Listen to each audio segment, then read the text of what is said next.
Do you know where the tallest buildings in Sydney are going to stand? Keep watching.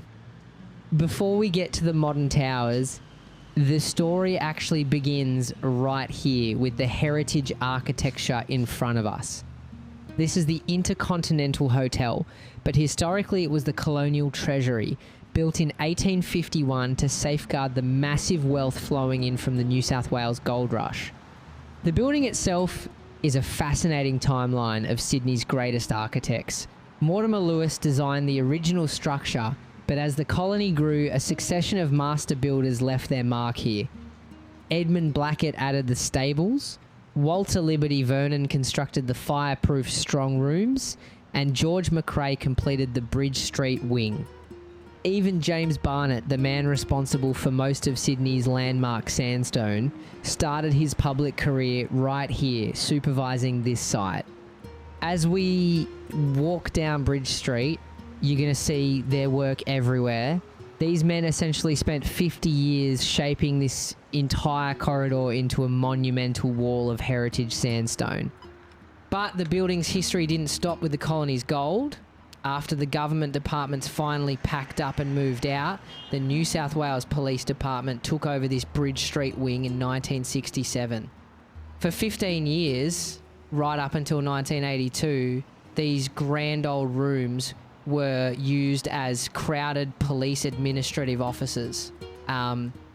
Decades of heavy use and cheap internal modifications left this historic sandstone fortress completely run down and crumbling.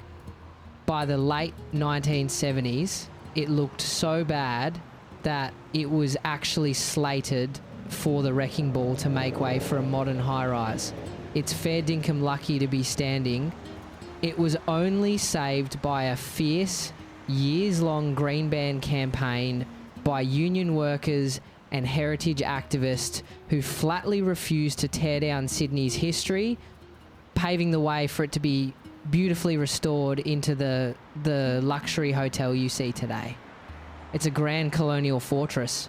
But as we continue down the hill toward Pitt Street, that historic sandstone era comes to a bit of an end and the multi-billion-dollar glass giants take over. The building to the left is the Chief Secretary's building. Now, this one was designed by James Barnett as well, with construction starting back in 1873. It was basically the nerve centre of the entire colony back then. Fair dinkum, the colonial secretary was the most powerful official in New South Wales, so Barnett built them an absolute palace to prove it. Just keep your eyes on that top section as we walk past that massive copper dome, and the extra floor weren't actually part of Barnett's original look. They were tacked on in the 1890s by his successor, Walter Liberty Vernon, because the government was growing so fast they literally ran out of desk space. If you're loving this deep dive into Sydney's history, smash that like button real quick. It takes a second, but seriously helps the channel out. Alright, so this building right in front of us, this is where that historic sandstone era slams straight into the modern world. Look right up at it. That huge modern glass structure is the Quay Quarter Tower. But look, underneath that shiny new facade is a serious piece of history. This actually used to be the 1976 AMP Centre, which was the tallest building in Sydney when it went up. Instead of tearing it down a few years ago, engineers did a world first. They kept 2/3 of the old concrete skeleton from the 1970s and literally built a brand new tower right around it. Now, the brilliant minds behind this transformation were the Danish architects 3XN, working right alongside the local Aussie team at BVN. And look, the architectural world absolutely flipped for what they pulled off. It actually went on to win World Building of the Year, along with the International High Rise Award. It basically proved to the entire planet that you don't need to demolish the past to build the future. So, yeah, It's wild to think about. Just up the hill, you've got the old fortress built to hold the gold rush wealth, and down here, the glass tower built to show off the modern corporate boom.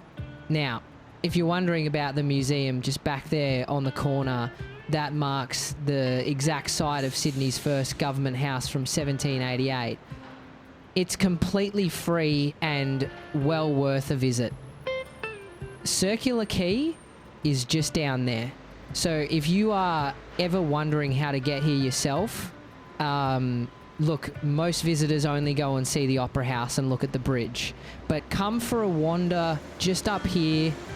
There is great food and great history to be seen. Look right here on the corner.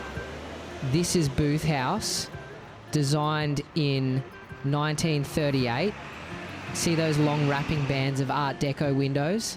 They were custom built that way for wool brokers. Back then, wool grading entirely relied on the human eye, and artificial light would distort the colours. So they built these massive windows to flood the floor with perfect, natural daylight. See that white building way in the background? Just keep your eye on that one and remember it. Because right here, you've got the old lands department, and right next to it is the Cappella, which used to be the Department of Education. They've beautifully restored it into a luxury hotel, but it still holds all that grand historic character. Remember those architects we talked about at the very start of the walk? Well, this large education building was designed by colonial architect George McRae and built in 2 stages, completed by John Reed and Son in 1938. And the other sandstone masterpiece next to it was designed by colonial architect James Barnett, with Walter Liberty Vernon and William Edmund Kemp designing various components later on. Now, McRae was the man who did the QVB, and Barnett was the genius behind the GPO. As for Vernon, he did the New South Wales Art Gallery, the State Library, and that incredible post office over in Pyrmont. If you haven't seen that video yet, definitely check it out.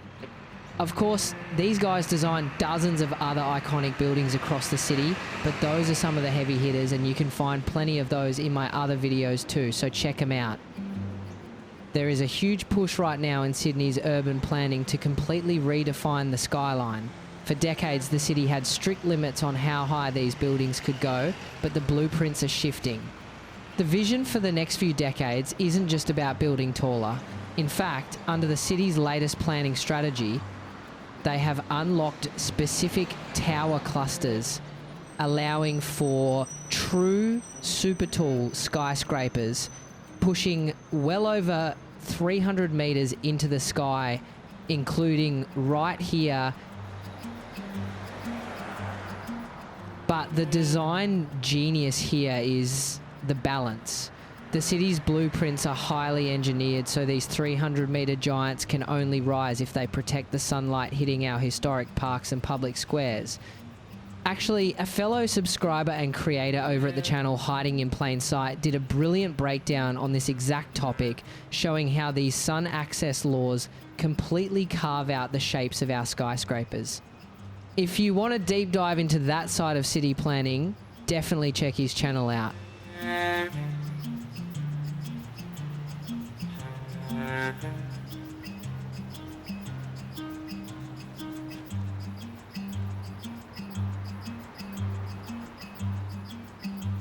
And that brings us right up to the white building I told you to keep your eye on. The crazy part, this building and that entire block right over there is going to be completely redeveloped. It's all making way for that 70-story canopy of glass and steel, because the plan is for Sydney's tallest building is going right here.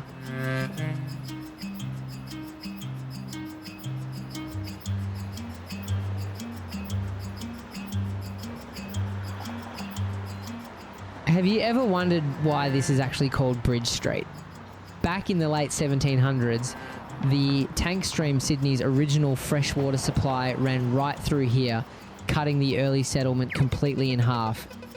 To connect the government side of town with the military and residential side, Convicts built the colony's very first bridge right over the water near where Pitt Street crosses today. When the original logs kept rotting out, a stonemason named Isaac Peyton was enlisted to build a permanent, sturdy stone arch bridge here. But Peyton had a major problem. He didn't have the manpower. He pleaded for more able-bodied workers, but the government left him with just 5 convicts. Left with almost no help, Peyton and his 5 men had to rush the job. They managed to finish it, but because it was built in such a hurry, the workmanship was deeply flawed. Just 9 months later, a heavy rainstorm hit, the tank stream flooded, and the colony's brand new stone bridge completely collapsed into the water. So, when you walk down this asphalt right now, you are literally tracing the path of Sydney's first major piece of infrastructure and its very first construction disaster. Over the road is this stunning piece of stone architecture, Scottish house, completed in 1925. It was custom built as the grand headquarters for McIlwraith, McEachin Line, one of Australia's absolute titans of coastal shipping and coal trading back in the day. If you look closely at the design, the architecture firm behind it was Spain and Koch, but the lead designer on the project was a young genius named Charles Bruce Dellett. If that name sounds familiar, it's because Dellett is the exact same architect who won the competition to design Sydney's iconic Art Deco Anzac Memorial over in Hyde Park. You can actually see early flashes of his monumental style right here in the bold, classical lines of this facade. And right next door is the Burns Philp and Co. building. Completed in 1901, this Romanesque masterpiece was designed by the prominent Sydney architect Macready and Anderson. It stands as another massive monument to the shipping boom that built this entire street. It really makes you wonder about the people who built this city. We started today looking at how master designers like James Barnett, George McRae, and Walter Liberty Vernon spent 50 years shaping this street into a monumental wall of heritage sandstone. And we finished right here looking at the stone masterpieces of Macready and Anderson and Charles Bruce Dellett. They didn't just build offices, they built a lasting legacy that we are still admiring over a century later.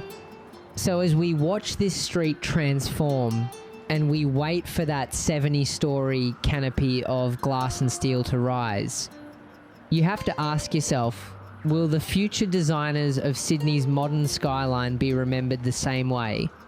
Or will their glass giants fade into the background?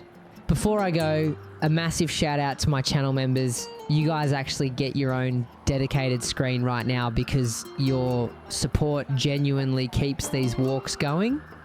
If you wish to help out the channel and keep us exploring these hidden layers of the city, consider hitting that join button or check out the Buy Me a Coffee link in the description.